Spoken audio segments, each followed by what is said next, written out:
Assalamualaikum warahmatullahi wabarakatuh. Baik, di sini kami akan melaksanakan UAS mata kuliah Manajemen Pengelolaan Kelas, yang dimana di sini nanti kita akan membuat yang namanya podcast. Sebelum lanjut ke podcast, perkenalkan nama saya Muhammad Iswan selaku moderator, dan di sebelah saya ada Mbak Alzina Wadafi Oktazima selaku narasumber.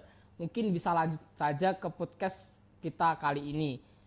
Untuk hari ini Mbak, kita akan membahas perihal apa Mbak Zina? Hari ini kita akan membahas tentang disiplin kelas. Nah, untuk disiplin kelas itu sendiri apa sih? Disiplin kelas adalah keadaan tertib dalam suatu kelas yang di dalamnya tergabung guru dan siswa taat kepada tata tertib yang telah ditetapkan. Pentingnya penanaman disiplin kelas itu seperti apa Mbak Zina? Kedisiplinan siswa yang sangat penting untuk memajukan sekolah itu sendiri. Sekolah yang tertib akan menciptakan proses pembelajaran yang baik. Dengan adanya kedisiplinan di sekolah diharap mampu menciptakan suasana lingkungan belajar yang nyaman dan tentram di dalam kelas. Siswa yang disiplin yaitu siswa yang biasanya hadir tepat waktu, tata terhadap semua peraturan yang diterapkan di sekolah, serta perilaku sesuai dengan norma-norma yang berlaku. Nah, dari pengertian dan juga pentingnya itu tadi pasti muncul yang namanya hak kebutuhan siswa dan juga tampilan guru hubungannya dengan disiplin. Itu seperti apa Mbak Zina? Di sini ada beberapa hak, ada 5 hak siswa yang penting dan yang perlu dijamin adalah yang pertama yaitu hak menyelesaikan pendidikan sebaik-baiknya, hak permasalahan kedudukan atau kebebasan dari diskriminasi dalam kelompok. Yang ketiga ada hak berekspresi secara pribadi, yang keempat ada hak keluasaan pribadi, yang kelima hak menyelesaikan studi secara cepat. Nah, pastinya ada nih strategi untuk penanaman disiplin kelas. Itu contoh dari strateginya itu seperti apa Mbak Zina? Nah, di sini ada banyak strategi, yaitu ada 9 strategi yang dapat digunakan dalam permasalahan disiplin kelas, yaitu yang pertama ada dengan model contoh yang diberikan oleh guru dengan peserta didik, penerapan peraturan tata tertib yang fleksibel, menyesuaikan peraturan dengan psikologi dan perkembangan anak, melibatkan peserta didik dalam pembuatan aturan supaya siswa merasa memiliki tanggung jawab. Yang kelima, menjalin hubungan sosial yang baik dengan peserta didik agar terciptanya suasana kekeluargaan yang nyaman. Yang keenam, ada mengajarkan untuk hidup menurut prinsip struktur otoritas, memperluas orang tua peserta didik sebagai mitra kerja, mengatur dan menciptakan suasana kelas dengan baik. Yang terakhir ada memberi reward penghargaan kepada siswa yang berperilaku baik. Nah, dari beberapa pembahasan di atas pastinya ada faktor-faktor yang mempengaruhi strategi penanaman disiplin kelas. Itu mungkin faktor-faktornya seperti apa Mbak Zina? Nah, di sini faktor yang mempengaruhi tersebut tentu faktor dari dalam internal dan faktor dari luar eksternal. Faktor yang dari internal itu yang pertama ada faktor fisiologis yang termasuk faktor fisiologis antara lain pendengaran, penglihatan, kesegaran jasmani, kekurangan gizi, kurang tidur. Untuk yang kedua, faktor psikologis itu yang dapat mempengaruhi proses disiplin kelas antara lain yaitu ada minat. Seseorang yang tinggi minat dalam mempelajari sesuatu akan dapat meraih hasil yang tinggi pula. Apabila memiliki minat yang tinggi terhadap pembelajaran, cenderung disiplin dalam belajar. Yang kedua ada bakat. Bakat merupakan faktor yang besar menanamkan dalam proses belajar. Yang ketiga ada motivasi. Fungsi motivasi dalam belajar adalah untuk memberikan semangat pada seseorang dalam belajar yang mencapai tujuan.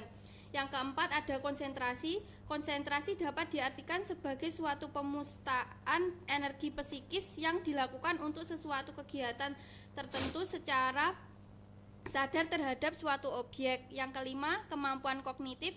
Tujuan belajar mencakup 3 aspek yaitu kognitif, afektif, dan psikomotor. Yang selanjutnya, faktor perorangan. Faktor perorangan adalah sikap seseorang terhadap suatu peraturan. Untuk yang faktor eksternal yaitu yang pertama ada faktor sosial. Faktor sosial adalah faktor manusia sebagai makhluk sosial yang berkaitan dengan keluarga, sekolah, dan masyarakat. Selanjutnya, sebagai makhluk sosial maka manusia mempunyai kecenderungan sebagai berikut. Yang pertama, ada manusia di dalamnya kelompoknya selalu ingin diikuti sertakan. Yang kedua, manusia di dalam kelompoknya ingin berhasil dan dihargai kelompoknya. Yang ketiga, manusia di dalam kelompoknya selalu ingin diperhatikan.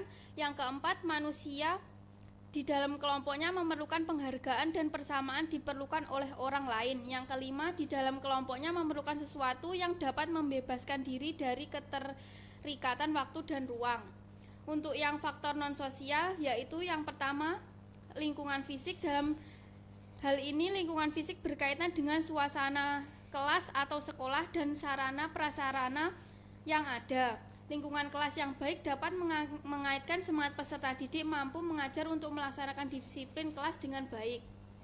Nah, tadi kan ada strategi penanaman disiplin kelas, lalu ada faktor-faktor yang mempengaruhi strategi penanaman disiplin kelas. Pastinya ada nih strategi untuk penanganan disiplin kelas. Itu yang seperti apa, Mbak Zina? Ya, strategi penanaman disiplin kelas dibagi menjadi 3, yaitu yang pertama, menangani gangguan ringan. Gangguan ini dibiarkan akan berkembang menjadi gangguan berat, yaitu mengatasi gangguan ringan antara lain, yaitu yang pertama, ada mengabaikan, menetapkan agak lama terhadap siswa yang melanggar. Yang ketiga, menggunakan tanda nonverbal. Yang selanjutnya, mendekati siswa yang melakukan pelanggaran. Yang keempat, memanggil nama untuk memulihkan disiplin secara bijaksana. Yang terakhir, ada mengabaikan secara sengaja, tidak sengaja, mendekatkan atau menatapnya. Yang kedua, ada gangguan berat. Gangguan berat atau besar adalah pelanggaran yang dilakukan siswa yang dapat mempengaruhi siswa, antara lain mengganggu jalannya pelajaran. Yang pertama, ada memberikan hukuman. Dalam member hukuman, perhatian hal-hal yang pertama, yaitu gunakan hukuman hanya jika dianggap perlu saja.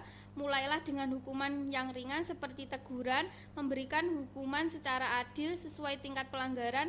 Yang keempat, memberikan hukuman ajaran dan contohan apa yang semestinya dilakukan siswa. Yang kelima, yaitu berhati-hati dalam memberikan hukuman, pertimbangan dampaknya bagi siswa, orang tua, Kepsek, juga pengawas. Yang selanjutnya, melibatkan orang tua.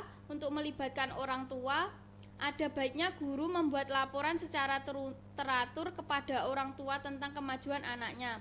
Laporan ini biasanya berupa buku penghubung antara orang tua dan guru. Jika siswa melakukan pelanggaran, guru dapat memberikan laporan khusus meminta orang tua ikut mengenai masalah tersebut. Dan jika kemajuan atau perbaikan sudah terjadi pada diri siswa, orang tua juga hendaknya diberi laporan. Yang terakhir, yaitu menangani perilaku agresif. Ada beberapa cara mengenai perilaku yang demikian yang dikemukakan, yaitu yang pertama, mengubah atau menukar teman duduk. Yang kedua, jangan terjebak dalam konfrontasi atau perselisihan yang tidak perlu. Yang ketiga, jangan melayani siswa agresif ketika hati sedang panas. Yang selanjutnya, hindari diri mengucapkan kata-kata yang kasar atau bersifat hina. Yang terakhir, ada konsultasi dengan pihak lain. Nah, itu tadi sedikit pembahasan dari kita, bila mana mungkin di sini saya akan menyimpulkan pembahasan pada kali ini, yang dimana disiplin kelas adalah keadaan tertib dalam suatu kelas yang di dalamnya tergabung guru dan juga siswa taat kepada tata tertib yang telah ditetapkan. Mungkin itu tadi pembahasan dari saya. Bila ada kurang lebihnya kami mohon maaf. Akhirul kalam, wallahul muwaffiq ila aqwamit thoriq. Wassalamualaikum warahmatullahi wabarakatuh.